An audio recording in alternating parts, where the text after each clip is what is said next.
over 4mm deep, and the length doesn't really matter. That's just obviously plenty long enough to turn up a small collet. So first thing I'm going to do, rainbow it,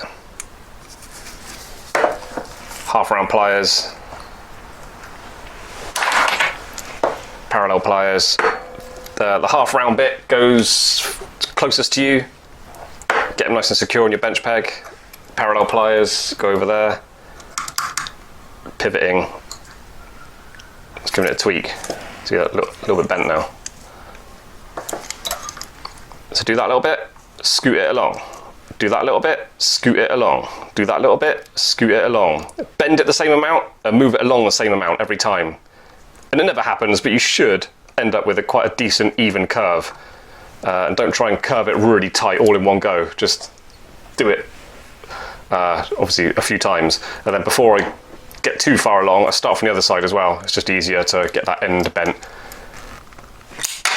This bit of metal is really hard, so I'm just going to anneal it. But basically, I go along it once, anneal it, go back along it, anneal it again, keep it soft. Pay attention to how it feels. If it's starting to feel really hard, even if you don't expect it to harden up that quick, you just do what the metal tells you. So if it's hard, just anneal it. So anyway, that's soft now. I'm working in silver. Cherry red is perfectly annealed enough for continuing to work on it. I'm going to go get it nice and tight.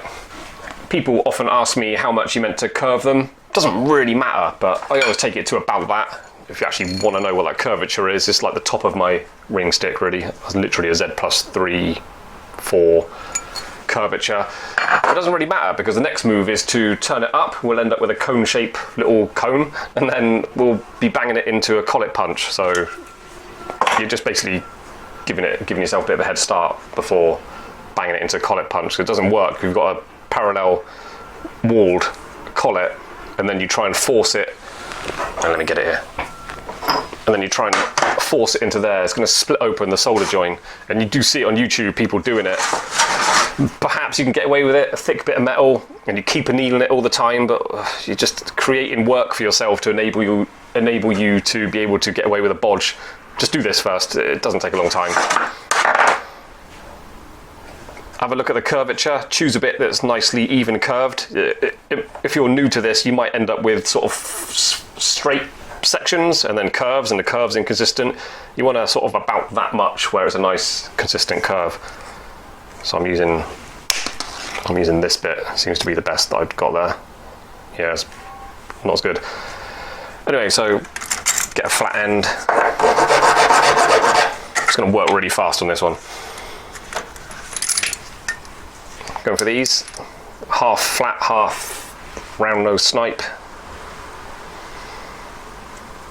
I always say work to a stone. I haven't got a stone here.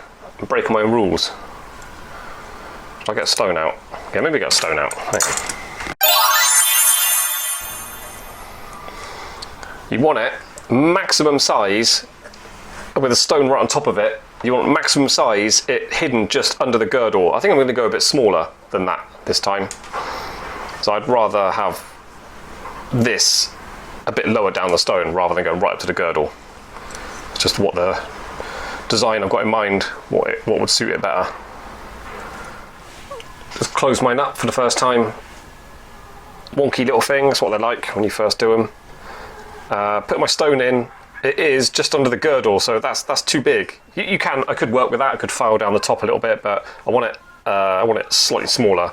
So I just do that by simply cutting a chunk out.